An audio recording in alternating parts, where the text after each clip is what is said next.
Last week, you had names like Sam Darnold, Brees Hall, Marvin Harrison, Debo Samuel, Chris Olave, George Pickens bust in fantasy football. And in today's video, I'm bringing you 5 players that could do the same in week 6. I got bubble guts thinking about starting these names.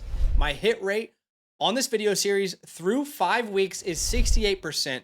Okay, so we're doing pretty good. And look, in full transparency, this is not a video that I want to make. Why? Because it gives you an opportunity to come back in a couple days and clown me if I'm wrong, all right? But I think someone should make these videos in the space and just put themselves out there and give good rationale as to why. So the first player that I would prefer not to start if I have a better option is Rhamondre Stevenson versus the Houston Texans.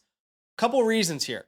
Number one, if you adjust for schedule, Houston is the second worst matchup for running backs in fantasy football this year. They held Jonathan Taylor to 10.8 points, and they held him to 3 yards per carry. They held DeAndre Swift to 1.3 yards per carry and 8 points, and we've seen DeAndre Swift started to pick up things in better matchups. Travis Etienne, they held to 50 yards and 7 fantasy points. And if you look at this defense overall, they're giving up the 4th fewest total yards per game to opposing offenses. But even further beyond this matchup, my concern is Drake May. I like Drake May. He's an incredible prospect. I'm so excited to see what he could do. And look, maybe it happens straight away in week 1 against a really tough matchup. But I'm more concerned about this start for Drake May. Rookie quarterbacks historically in their first start, that has not led to many fantasy points, especially when it's a difficult matchup like this one. And Vegas kind of agrees with me because the Patriots have the lowest implied team point total of the week. Just 16 points Vegas has given them in these over-unders, and a low over-under already this week, right? So I don't know. I'm concerned. I feel like if Stevenson doesn't get into the end zone, and that is so difficult to predict each and every week, that he might not be a good start. And look, let's hope that he plays a higher percentage of the snaps. Let's hope that he gets targeted from dump-offs from Drake May. But you got to keep in mind, Drake May is a mobile quarterback. I mean, he had almost 700 yards 1 year in college, almost 10 rushing touchdowns.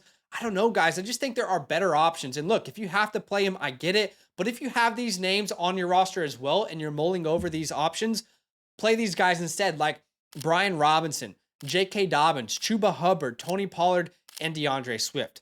All right, the second name that I would prefer not to play this week is Brian Thomas versus the Chicago Bears. Let's get on the same page for a second. I love Brian Thomas. I drafted him everywhere this year. And even last week, we do a players that will boom, all right, video, and Brian Thomas was featured. He was our hot take of the week. We said he was going to have over 100 receiving yards versus the Colts. We were so excited to play him. But this matchup is not the same. One of these things is not like the other. The Chicago Bears secondary is not like the other. Chicago is the 3rd worst matchup for your fantasy wide receiver when you adjust for schedule. This year, they held Calvin Ridley to 8 points. They held Stephon Diggs to 7 points. Michael Pittman to 36 yards. Deontay Johnson, who was on a heater, by the way. Deontay Johnson had 2 straight games over 20 points, and they held him to just 23 yards under 6 fantasy points just last week. And for Stephon Diggs, that was his only game under 14 PPR points this entire year. If you look at this defense, they are top 7 in fewest passing yards allowed, total yards allowed, and total points given up to opposing offenses. They're only giving up 17 points per game. I will start Brian Thomas Jr. in every good or even middle of the pack matchup this year, but this is just one where I don't trust it enough, especially when you have a guy like Trevor Lawrence, who is just too inconsistent on a week-to-week basis.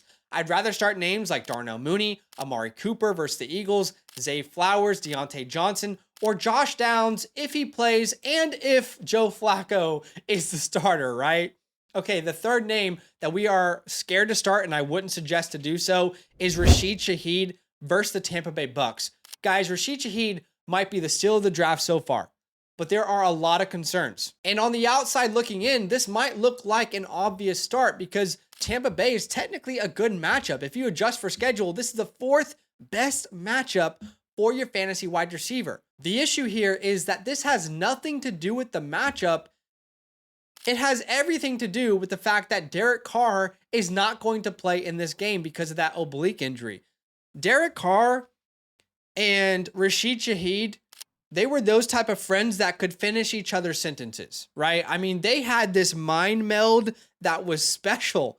Derek Carr was targeting Shaheed over Olave most games. I mean, even the deep ball, they were just in stride. They had this chemistry, and that can only be built by reps and reps and reps and reps and reps in the offseason and through multiple seasons.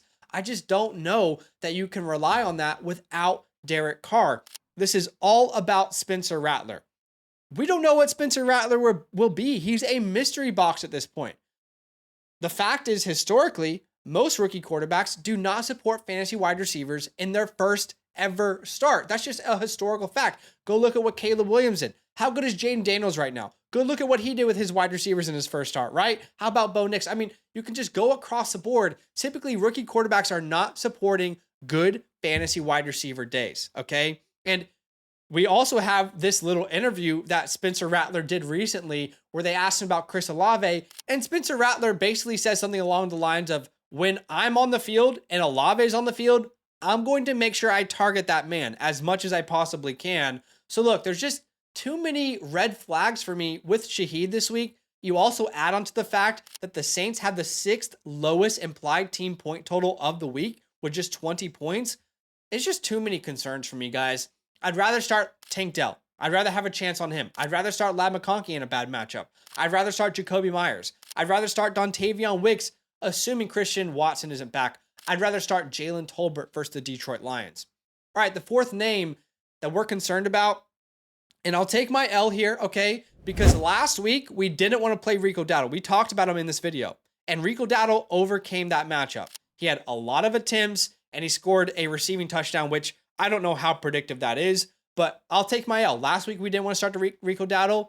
I'm going to say the same thing this week. I don't want to start Rico Dowdle versus the Detroit Lions, but it all comes down to your options. So hang in there with me, okay? Hang in there with me for a second. But the Detroit Lions, that's just not a matchup you really want to chase. It's the 3rd worst matchup for your fantasy running back this year. Kyren Williams was held to 2.8 yards per carry.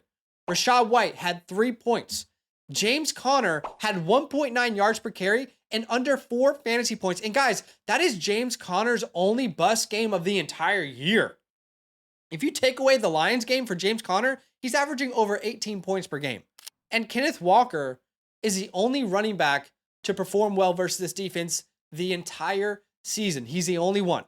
The Lions defense so far this year is giving up the 4th fewest rushing yards per game, and they give up the 10th fewest total points per game to opposing offenses.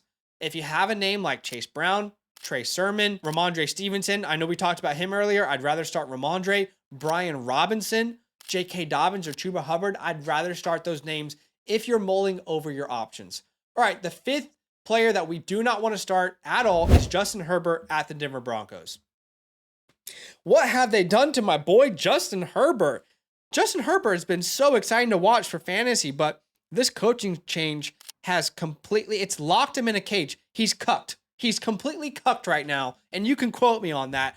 Denver is the 2nd worst matchup for fantasy quarterbacks right now when you adjust for schedule, giving up under 10 points per game to opposing quarterbacks.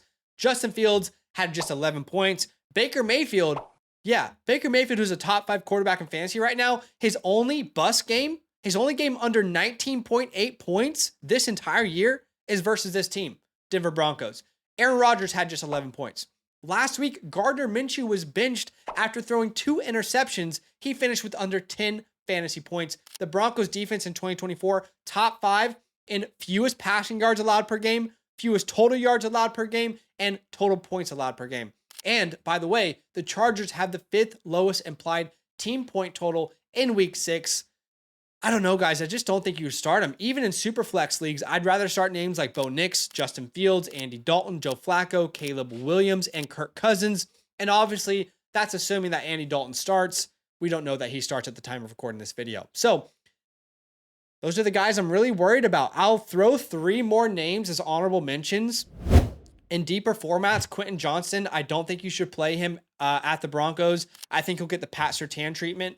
Dalton Kincaid at the Jets. If you have Kincaid, you're probably starting him, but I know there's some leagues out there where you guys have a lot of options. This is just not a good matchup versus the Jets. And then Baker Mayfield at the Saints. Look, if you have Baker and he's your best option, put them out there, right? But for example, myself in the Flock League, I've got Joe Burrow and I've got Baker Mayfield. And this week, because of the matchup, I will start Joe Burrow, right? So I appreciate you guys watching the video. Do me a favor, hit that like button to show some love. Subscribe if you like the content.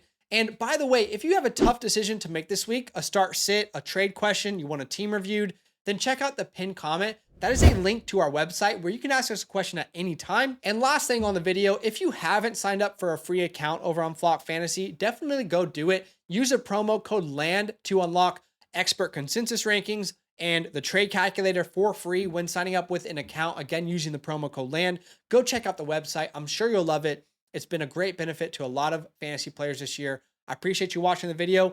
Be careful this week. I have to say this. I don't have a crystal ball. The numbers say that at least 2 of the players I'm talking about today will go off. All right. 2 of the players I'm talking about today, I'll be wrong on. But there's enough rationale behind my reasoning as to why I don't want to play these players to look for alternate options. I appreciate you watching. Good luck this week. I hope you get the win. All love. Now that those idiots are done talking, who needs some rankings? Hell yeah, I need some rankings. Then use promo code LAND, LAND, for 30% off any membership at flockfantasy.com. Oh.